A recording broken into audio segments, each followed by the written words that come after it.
Hey there, I got another question that I think you'll really enjoy the answer to this. How do I recession-proof my office?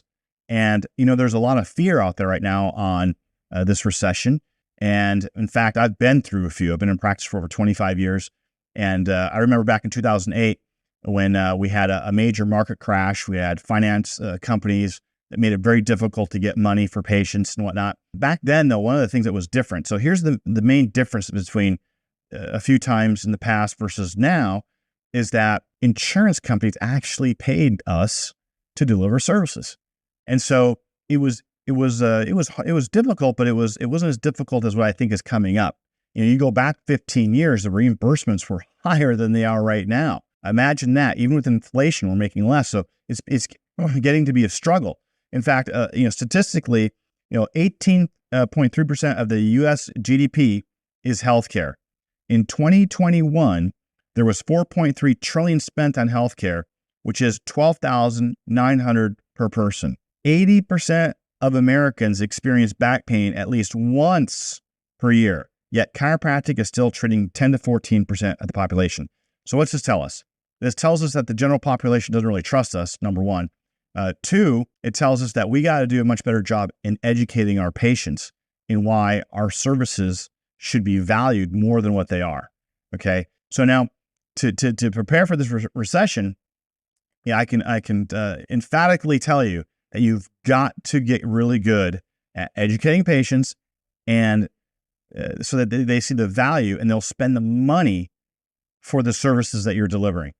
This recession that we are in now is going to actually hit healthcare much harder than any other, recessions in the past. So you got to prepare yourself.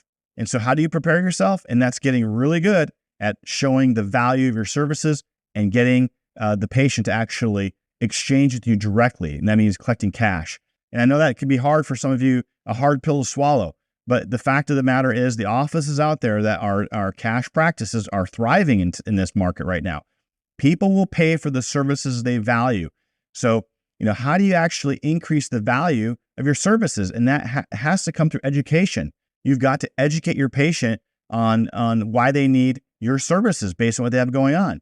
At the end of the day, it's taking a step back, right? Providing an excellent service, getting it out there, right? Marketing becomes very vital in practice today. So how are you getting out there and marketing your services? You should have 8 to 10 different ways that you're marketing. And I'm not talking about just social media.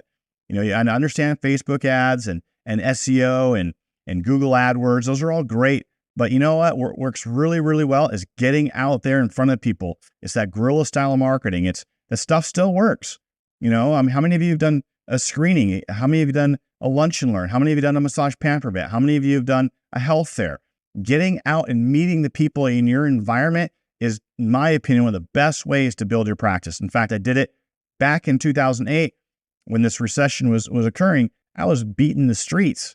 I was doing 2 to 3 events every single week. And at that point in time, my office actually went from 100, 120 visits a week to 600.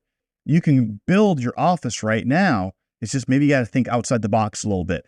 Make sure that you can communicate with the patient in a way that they value your services and they will spend the money with you. There's lots of money out there still. So, get good at doing cash. Don't rely on insurance that much.